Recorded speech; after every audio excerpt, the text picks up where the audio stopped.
Boa noite, pessoal. Nós vamos dar início a mais uma aula, ok?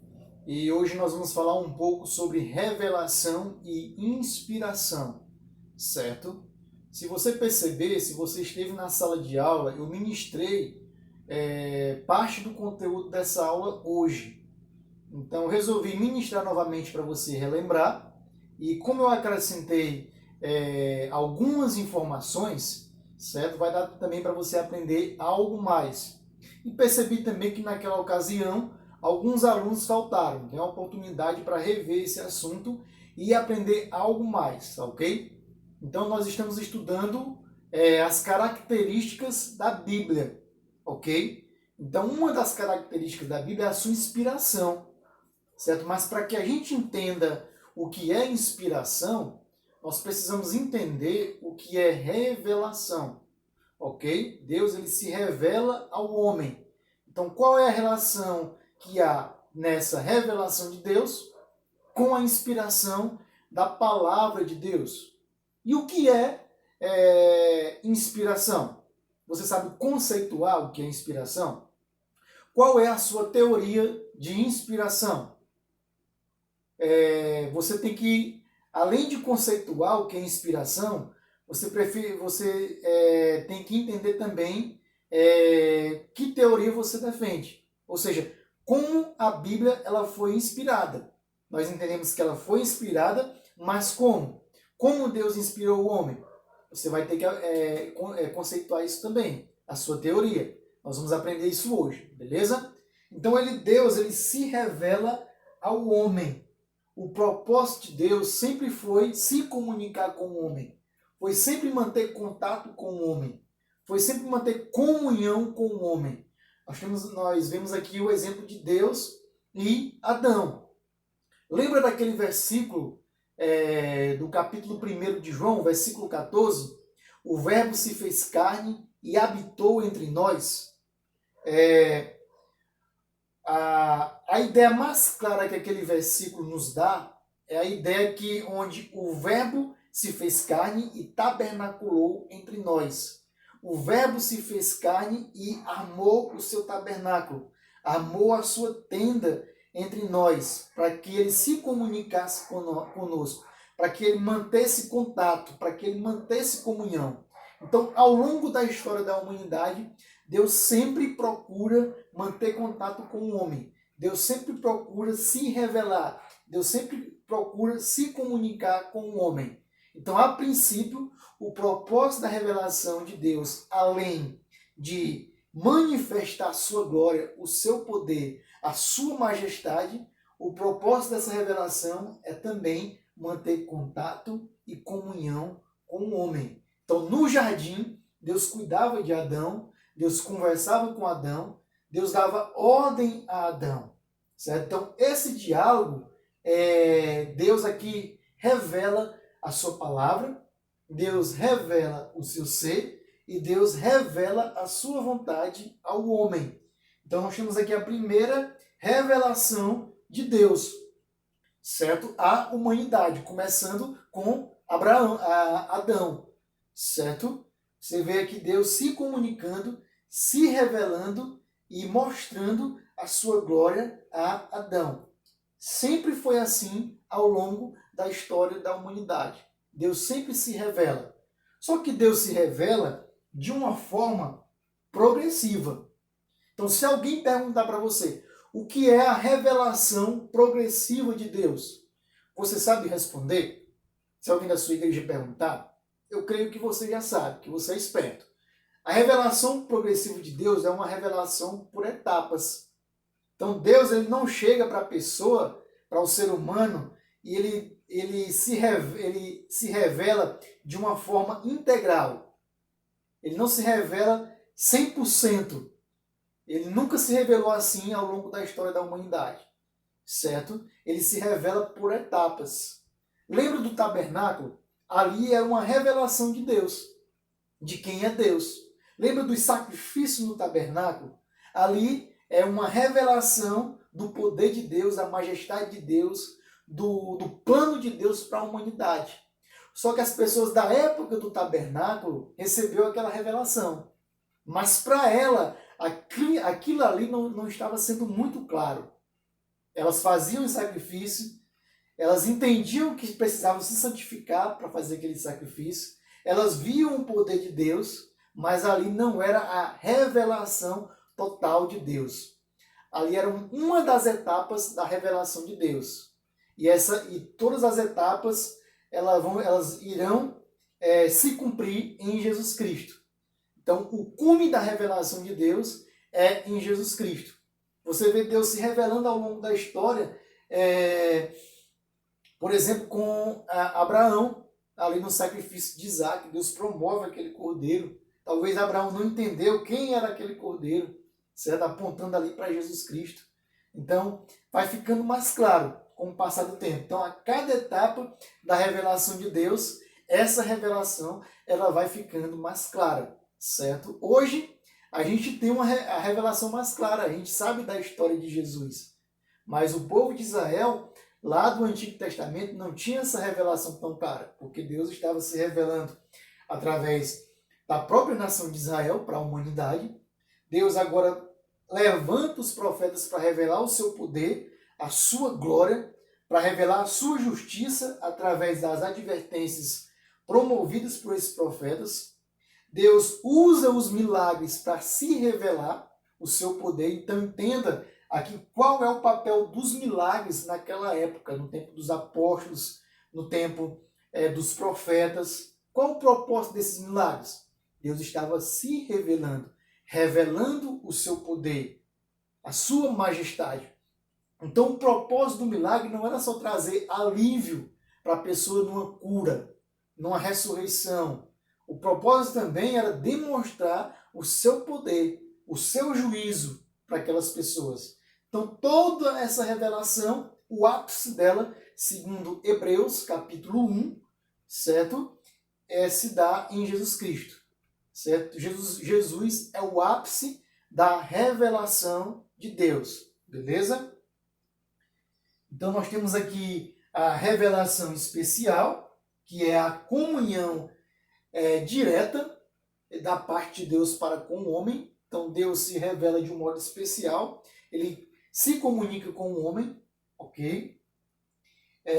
Deus deu continuidade a essa prática, falando com Adão, com Eva, Caim, Noé e muitos outros. Ele se revela. Então que privilégio, um Deus santo, um Deus todo-poderoso, que não precisava de nós, porque a Trindade em si se completa por si só. Então Deus cria o ser humano e nós temos o privilégio de receber essa revelação especial. E tem a revelação geral, é a comunicação de Deus através da sua criação. Então Deus, além de usar o diálogo, ele também se revela de um modo geral para todos os seres humanos, certo? Através da sua comunicação através dessa comunicação com a sua natureza, com a sua criação. Então Deus usa a natureza, Deus usa a criação para se revelar. Se você ler aí Romanos capítulo 1, você vai entender um pouco mais sobre essa revelação geral de Deus. Então, lá em Romanos 1, vai dizer que Deus ele se revelou a todos. E nenhum homem é capaz de dizer que Deus não existe. Porque a criação é uma testemunha da existência de Deus. Então, por isso, todos os homens são indesculpáveis diante de Deus. Lembra daquela aula que a gente teve em sala de aula? O que vai acontecer com o índio da Amazônia que nunca ouviu falar de Jesus? Então, se você entende um pouco de revelação geral, você vai entender que esse índio é indesculpável diante de Deus, certo? Ele já recebeu a revelação de que Deus existe. E ele permanece indesculpável. E ele precisa ouvir sobre outra revelação para ele ser salvo. Qual é essa revelação? A revelação de Cristo Jesus. Então perceba que a revelação da criação é uma revelação que faz parte de uma etapa, onde Deus se revela. Mas perceba que essa revelação não está muito clara. Ela é capaz de fazer com que o homem entenda que Deus existe. Beleza? Mas ela não é capaz de salvar o homem. A revelação que é capaz de salvar esse homem, que recebeu essa revelação, é a revelação do Filho de Deus, de Jesus Cristo. Então ele precisa saber dessa revelação, ele precisa ouvir dessa revelação. Entendeu? Então, podemos aprender muito sobre Deus através do universo que ele criou, através da sua criação. Nós aprendemos muito sobre Deus. Eu me lembro muito bem uma vez que eu fui ao mar e a primeira coisa que eu falei foi: Deus é maravilhoso, Deus é poderoso. Uma das coisas que eu mais gosto de fazer quando eu vou à praia é ir até aquela onda e me sentar ali, no meio daquelas ondas, claro, no raso, que eu não sei nadar. Porque eu fico contemplando o mar, eu fico meditando no poder daquelas ondas, no poder da fúria daquele mar, e lembrando que aquela fúria, aquele poder foi criado por um ser poderoso, certo? Por um ser poderoso, certo? Que é o nosso Deus, ok? Então a revelação ela revela um pouco de quem é Deus, ela revela um pouco dos seus atributos, mas claro, ela não é uma revelação integral, certo? Ela faz parte apenas de uma das etapas da revelação de Deus. Ela é progressiva.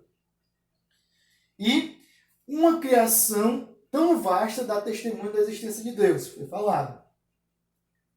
Então, continuando, nossa própria consciência aponta para a existência de um Deus santo e benevolente. Então, a nossa própria consciência, ela aponta para a existência de Deus. É intrínseco no ser humano o seu desejo para adorar. O seu desejo para adorar alguma coisa. Se o ser humano não for direcionado a adorar a Deus, ele vai adorar uma outra coisa. Ele vai adorar ele mesmo. Ele vai adorar o dinheiro. Ele vai adorar os prazeres dessa vida. Certo? Então, porque já é colocado nele a capacidade e o desejo de adorar. Ele já nasce e entende que Deus existe. Que existe o Deus. Por exemplo, uma frase que a gente comentou até na nossa aula, no seminário, a frase de Agostinho, parafraseando aqui ele: nenhum homem é capaz de admitir que Deus não existe. Nenhum homem. A não ser que ele tenha interesse que esse Deus não exista. Então, todas as pessoas não têm a capacidade de dizer de um modo, digamos, honesto, de dizer que Deus não existe. Ah, Deus não existe. Nenhuma pessoa é capaz de dizer isso, porque ela sabe que Deus existe. Agora, é mais fácil ela dizer que Deus não existe porque ela não quer ser confrontada por um Deus santo, por um Deus justo. Ela não quer ter os seus pecados confrontados. Então é mais fácil dizer que Deus não existe. Então, pois, olha só o que é que diz Romanos 1:20. Desde a criação do mundo, os atributos invisíveis de Deus, seu eterno poder e sua natureza divina, têm sido vistos claramente. Olha só, vistos claramente os atributos de Deus, sendo compreendidos por meio das coisas criadas. Então, o poder de Deus, os seus atributos, a sua natureza divina, eles são vistos por meio das coisas criadas da criação, de forma que tais homens são indesculpáveis, de forma que o índio lá do Amazonas, ele é indesculpável, porque ele não é inocente porque ele nunca ouviu falar de Cristo. Porque a revelação a revelação geral de Deus já o torna inculpável diante de Deus. E aí faz-se necessário ele receber uma outra revelação, que é a revelação do seu Filho. Ok? Deus usa a igreja, nós, para se revelar aos perdidos. E assim ele incluir os salvos, tá ok? No seu plano eterno. Então, está aqui inspiração. A obra do Espírito Santo em indivíduos escolhidos por Deus, através do qual a pessoa é levada a falar ou escrever no seu próprio idioma. exatamente as palavras de Deus, sem que cometa erro algum com respeito a fatos, doutrinas ou juízos.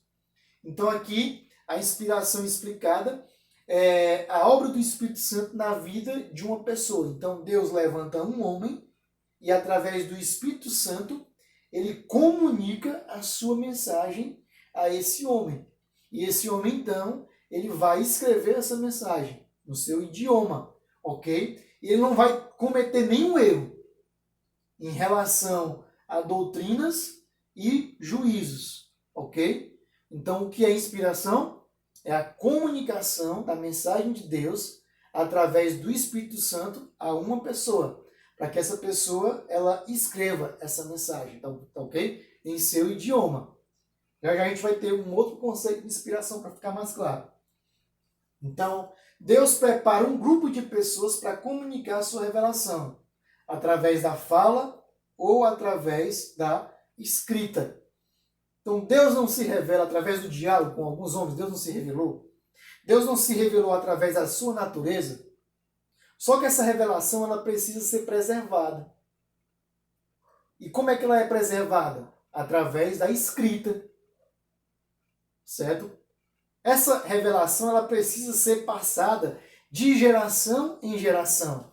Então Deus ele não vai ficar se comunicando com as pessoas ao longo da história da humanidade como ele se comunicava com Adão, como ele se comunicava com Abraão, como ele se comunicava com Moisés.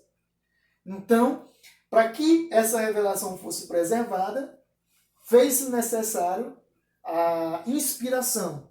É preciso que haja ali uma inspiração dessa revelação, certo? Para que essa mensagem de Deus seja preservada e assim passada de geração a geração.